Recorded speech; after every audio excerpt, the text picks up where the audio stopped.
Prince Lotarno rose slowly to his feet, casting one malignant glance at the prisoner before him.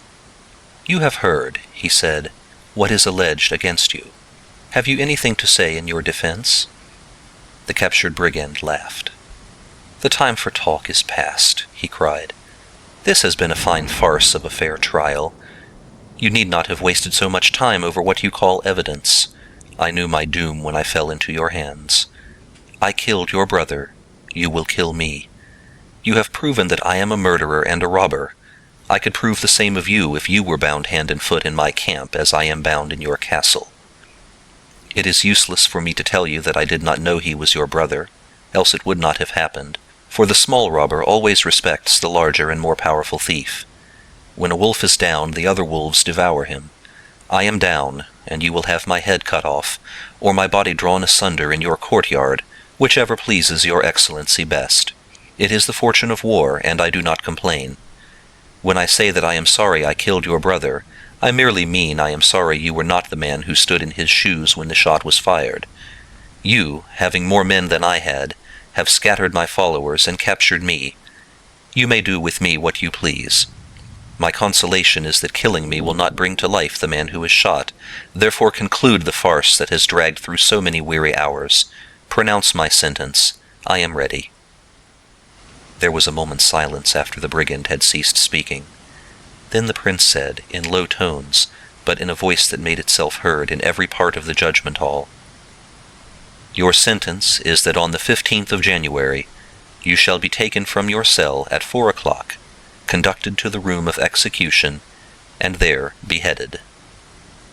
The prince hesitated for a moment as he concluded the sentence, and seemed about to add something more, but apparently he remembered that a report of the trial was to go before the king, whose representative was present, and he was particularly desirous that nothing should go on the records which savored of old-time malignity, for it was well known that his majesty had a particular aversion to the ancient forms of torture that had obtained heretofore in his kingdom. Recollecting this, the prince sat down. The brigand laughed again. His sentence was evidently not so gruesome as he had expected. He was a man who had lived all his life in the mountains, and he had had no means of knowing that more merciful measures had been introduced into the policy of the government. "I will keep the appointment," he said jauntily, "unless I have a more pressing engagement." The brigand was led away to his cell. "I hope," said the prince, "that you noted the defiant attitude of the prisoner." "I have not failed to do so, your excellency," replied the ambassador. "I think," said the prince, "that under the circumstances his treatment has been most merciful." "I am certain, your excellency," said the ambassador, "that his majesty will be of the same opinion. For such a miscreant, beheading is too easy a death." The prince was pleased to know that the opinion of the ambassador coincided so entirely with his own.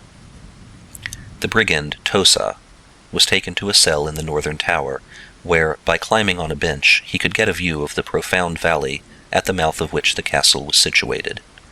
He well knew its impregnable position, commanding, as it did, the entrance to the valley. He knew also that if he succeeded in escaping from the castle, he was hemmed in by mountains practically unscalable, while the mouth of the gorge was so well guarded by the castle that it was impossible to get to the outer world through that gateway.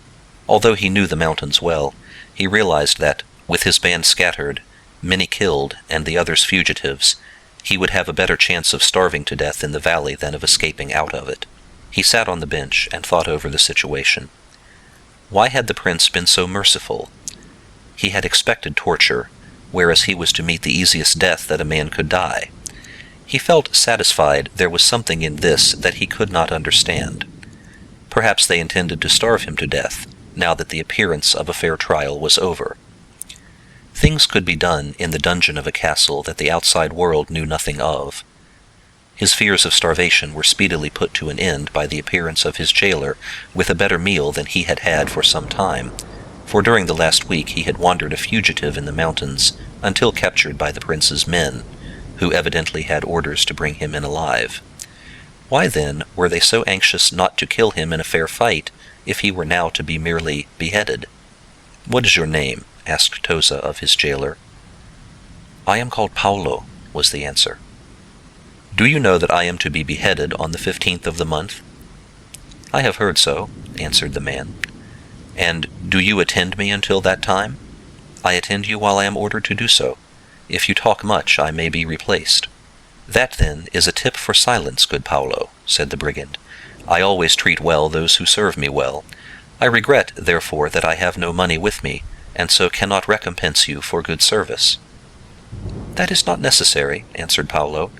"I receive my recompense from the steward." "Ah, but the recompense of the steward and the recompense of a brigand chief are two very different things. Are there so many pickings in your position that you are rich, Paolo?" "No, I am a poor man." "Well, under certain circumstances I could make you rich." Paolo's eyes glistened, but he made no direct reply. Finally he said in a frightened whisper, "I have tarried too long. I am watched. By and by the vigilance will be relaxed, and then we may perhaps talk of riches." With that the jailer took his departure. The brigand laughed softly to himself. "Evidently," he said, "Paolo is not above the reach of a bribe. We will have further talk on the subject when the watchfulness is relaxed." And so it grew to be a question of which should trust the other. The brigand asserted that hidden in the mountains he had gold and jewels, and these he would give to Paolo if he could contrive his escape from the castle. "Once free of the castle, I can soon make my way out of the valley," said the brigand. "I am not so sure of that," answered Paolo. "The castle is well guarded, and when it is discovered that you have escaped, the alarm bell will be rung, and after that not a mouse can leave the valley without the soldiers knowing it." The brigand pondered on the situation for some time, and at last said, "I know the mountains well." "Yes," said Paolo, "but you are one man, and the soldiers of the prince are many. Perhaps," he added, "if it were made worth my while, I could show you that I know the mountains even better than you do." "What do you mean?" asked the brigand in an excited whisper. "Do you know the tunnel?" inquired Paolo, with an anxious glance towards the door. "What tunnel? I never heard of any, but it exists, nevertheless. A tunnel through the mountains to the world outside." "A tunnel through the mountains? Nonsense," cried the brigand. "I should have known of it if one existed. The work would be too great to accomplish." "It was made long before your day, or mine either. If the castle had fallen, then those who were inside could escape through the tunnel. Few knew of the entrance. It is near the waterfall up the valley, and is covered with brushwood." "What will you give me to place you at the entrance of that tunnel?" The brigand looked at Paolo sternly for a few moments. Then he answered slowly, "Everything I possess." "And how much is that?" asked Paolo. "It is more than you will ever earn by serving the prince." "Will you tell me where it is before I help you to escape from the castle and lead you to the tunnel?" "Yes," said Tosa. "Will you tell me now?" "No. Bring me a paper tomorrow, and I will draw a plan showing you how to get it." When his jailer appeared, the day after Tosa had given the plan, the brigand asked eagerly, "Did you find the treasure?" "I did," said Paolo quietly. "And will you keep your word? Will you get me out of the castle?" "I will get you out of the castle and lead you to the entrance of the tunnel, but after that you must look to yourself." "Certainly," said Tosa. That was the bargain. Once out of this accursed valley, I can defy all the princes in Christendom. Have you a rope?" "We shall need none," said the jailer. "I will come for you at midnight, and take you out of the castle by the secret passage.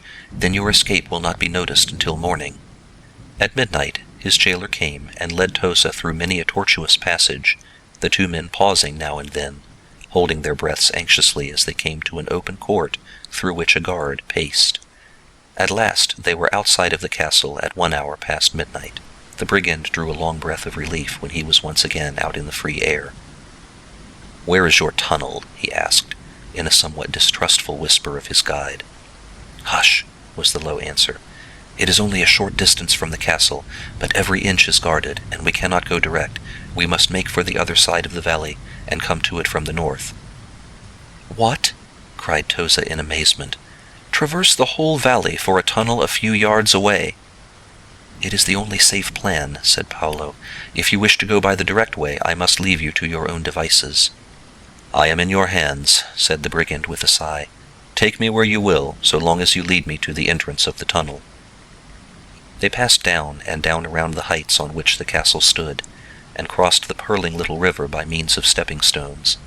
Once Toza fell into the water, but was rescued by his guide. There was still no alarm from the castle as daylight began to break.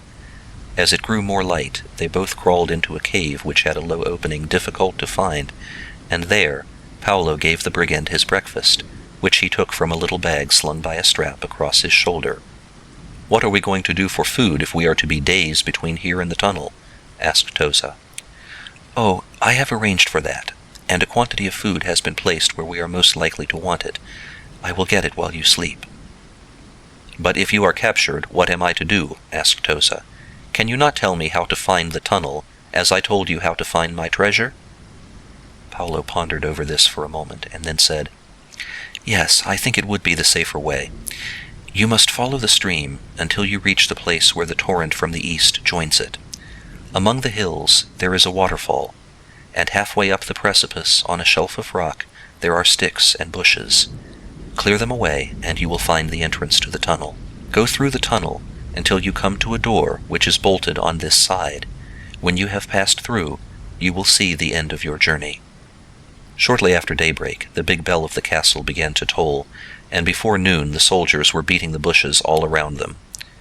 They were so close that the two men could hear their voices from their hiding place, where they lay in their wet clothes, breathlessly expecting every moment to be discovered. The conversation of two soldiers who were nearest them nearly caused the hearts of the hiding listeners to stop beating. "Is there not a cave near here?" asked one. "Let us search for it." "Nonsense," said the other. "I tell you that they could not have come this far already." "Why could they not have escaped when the guard changed at midnight?" insisted the first speaker. "Because Paolo was seen crossing the courtyard at midnight, and they could have had no other chance of getting away until just before daybreak." This answer seemed to satisfy his comrade, and the search was given up just as they were about to come upon the fugitives. It was a narrow escape, and, brave as the robber was, he looked pale, while Paolo was in a state of collapse. Many times during the nights and days that followed, the brigand and his guide almost fell into the hands of the minions of the prince. Exposure, privation, semi-starvation, and, worse than all, the alternate wrenchings of hope and fear, began to tell upon the stalwart frame of the brigand. Some days and nights of cold winter rain added to their misery. They dare not seek shelter, for every habitable place was watched. When daylight overtook them on their last night's crawl through the valley, they were within a short distance of the waterfall, whose low roar now came soothingly down to them. "Never mind the daylight," said Toza. "Let us push on and reach the tunnel." "I can go no farther," moaned Paolo. "I am exhausted." "Nonsense," cried Toza. "It is but a short distance." "The distance is greater than you think. Besides, we are in full view of the castle. Would you risk everything now that the game is nearly won? You must not forget that the stake is your head, and remember what day this is." "What day is it?" asked the brigand, turning on his guide. "It is the 15th of January, the day on which you were to be executed." Toza caught his breath sharply. Danger and want had made a coward of him, and he shuddered now, which he had not done when he was on his trial and condemned to death. "How do you know it is the 15th?" he asked at last. Paolo held up his stick, notched after the method of Robinson Crusoe. "I am not so strong as you are, and if you will let me rest here until the afternoon, I am willing to make a last effort and try to reach the entrance of the tunnel." "Very well," said Toza shortly. As they lay there that morning, neither could sleep. The noise of the waterfall was music to the ears of them both. Their long toilsome journey was almost over. "What did you do with the gold that you found in the mountains?" asked Toza suddenly. Paolo was taken unawares, and answered, without thinking, "I left it where it was. I will get it after." The brigand said nothing, but that remark condemned Paolo to death. Toza resolved to murder him as soon as they were well out of the tunnel and get the gold himself. They left their hiding place shortly before 12 o'clock, but their progress was so slow, crawling as they had to up the steep side of the mountain, under cover of bushes and trees, that it was well after 3 when they came to the waterfall, which they crossed as best they could on stones and logs. "There," said Toza, shaking himself. "That is our last wetting. Now for the tunnel." The rocky sides of the waterfall hid them from view of the castle, but Paolo called the brigands' attention to the fact that they could be easily seen from the other side of the valley. "It doesn't matter now," said Toza. "Lead the way as quickly as you can to the mouth of the cavern." Paolo scrambled on until he reached a shelf about halfway up the cataract. He threw aside bushes, brambles, and logs, speedily disclosing a hole large enough to admit a man. "You go first," said Paolo, standing aside. "No," answered Toza. "You know the way and must go first. You cannot think that I wish to harm you. I am completely unarmed." "Nevertheless," said Paolo, "I shall not go first. I did not like the way you looked at me when I told you the gold was still in the hills. I admit I distrust you." "Oh, very well," laughed Toza. "It doesn't really matter." And he crawled into the hole in the rock, Paolo following him. Before long the tunnel enlarged so that a man could stand upright. "Stop," said Paolo. "There is the door near here." "Yes," said the robber. "I remember that you spoke of a door," adding, however, "What is it for, and why is it locked?" "It is bolted on this side," answered Paolo, "and we shall have no difficulty in opening it." "What is it for?" repeated the brigand. "It is to prevent the current of air running through the tunnel and blowing away the obstruction at this end," said the guide. "Here it is," said Toza, as he felt down its edge for the bolt. The bolt drew back easily, and the door opened. The next instant the brigand was pushed rudely into a room, and he heard the bolt thrust back into its place, almost simultaneously with the noise of the closing door. For a moment his eyes were dazzled by the light. He was in an apartment blazing with torches held by a dozen men standing about. In the center of the room was a block covered with black cloth, and beside it stood a masked executioner, resting the corner of a gleaming axe on the black-draped block, with his hands crossed over the end of the axe's handle. The prince stood there surrounded by his ministers. Above his head was a clock, with the minute hand pointed to the hour of 4. "You are just in time," said the prince grimly. "We are waiting for you."